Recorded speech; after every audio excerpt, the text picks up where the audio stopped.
Today I decided to record a video how can I survive and how can I live in such a crazy schedule, crazy rhythm, lifestyle which I have. Yes, now I'm working a lot. Now I'm working 7 days a week and I'm working mainly 10-12 hours, but I'm just working for someone, and also I have my own company and I'm just like working non-stop.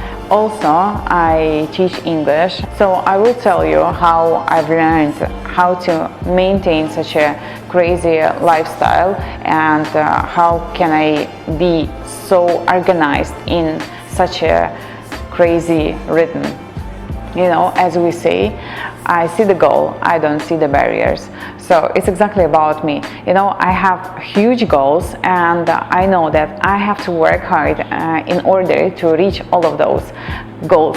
And you know, like as Americans say, work hard, play hard. This is what I'm doing. I'm working hard and sometimes I'm playing hard, but sometimes maybe once a week, but still I realized that we have to have one day off when we are just like completely relaxing, resting.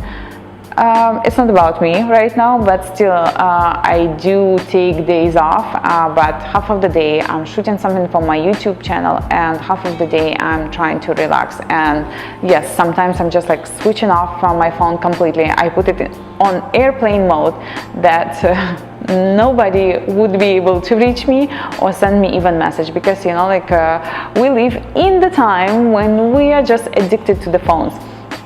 So I'm just trying to put my phone aside and not even check my social media. If you want to be successful, you have to be focused on all your goals. And you know, whenever I take the phone to scroll Instagram feed and I ask myself, who am I benefiting right now? To the person who created that post and I'm just reading the stuff which he or she posted, or I can spend that time on doing things which would benefit me in my life. So you know, like whenever I take the phone to check Instagram, I'm like, Victoria, who are you benefiting right now? You or somebody else? I guess we are just going to Instagram and Facebook because we are nosy and we just want to know what is happening in the person's life. But I always tell myself, stop, you don't need that. You know, now I spend only 1 hour a day in Instagram, and what I'm doing, I'm posting the photos, I'm writing caption, hashtags, and that's it. I just don't scroll the feed. Sometimes I just watch stories, but I let myself do that only for 5 minutes maximum, and after that I just close Instagram. So if you see my statistics, you will see that I'm spending only 1 hour in Instagram, but I do social media for some other people. So it's not only me doing my social media, but I do it for some other companies and it's my work. I do watch movies. Sometimes people think that I don't have time. Yes, I don't have time, but I find time to watch movies just in order to practice my English. And sometimes I see camera position, color correction, you know, like also all this work stuff, because I'm in film production right now.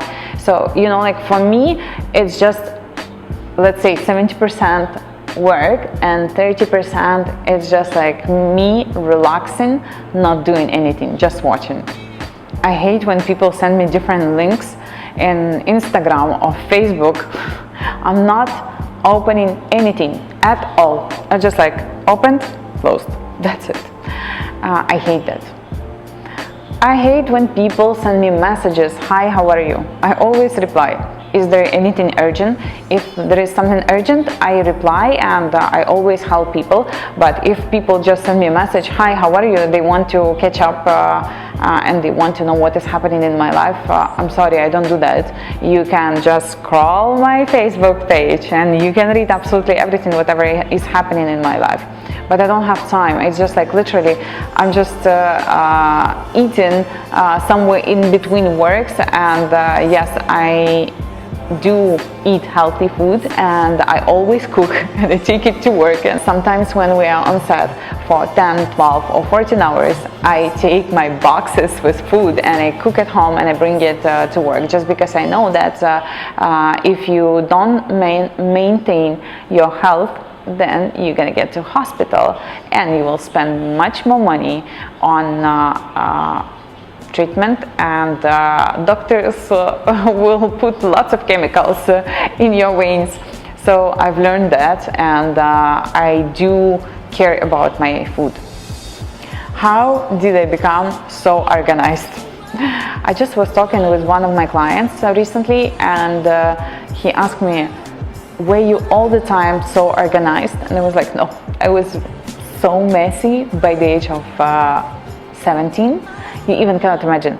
My parents, they used to tell me, they were like, can't you just clean after yourself? Can't you just put stuff on their places? I was like so messy, you even can't imagine. But then, you know, I started to work as an interpreter, and I used to travel a lot with foreigners and my bosses. And she told me, she's like, Victoria, once again, you forget the document, we're gonna fire you. And since that time, I realized that, you know, like, I have to be more organized. But of course, it took me maybe 1 year to be so organized and not to be a messy person. Then when I relocated to Dubai, I used to work in events, and there you have to be super organized, because mainly the work in events means that you are at work for 12 hours, minimum 10. So 12 hours, 14 hours. So if you forget something at home, then you won't be able to go back to your home. And if you need something, you just have to buy it. And for example, you're working in some very expensive place, and you would spend, for example, on the cosmetics like lipsticks and foundation, lots of money. So you make yourself really organized person. And also, for example, if you forget high heels, at my work, it was always mandatory to work on heels, like weddings, exhibitions, road shows. You have to have high heels, and if you forget your high heels, you go home and you take your high heels, and it will be written in your contract. If you don't bring your high heels, penalty $150. And you know, like when I was working in that company, we had lots of penalties. If you do your hair straight, for example, $100 penalty, because your hair is supposed to be always in the back.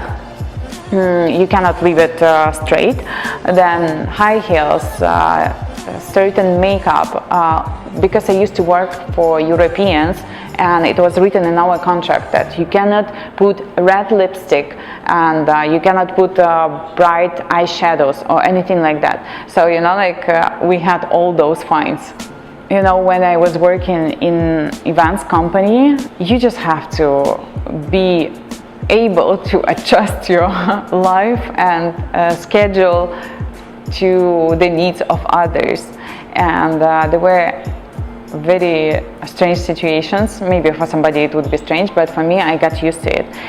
You know, like your boss could call you in the middle of the night and say, oh, we need you tomorrow on duty.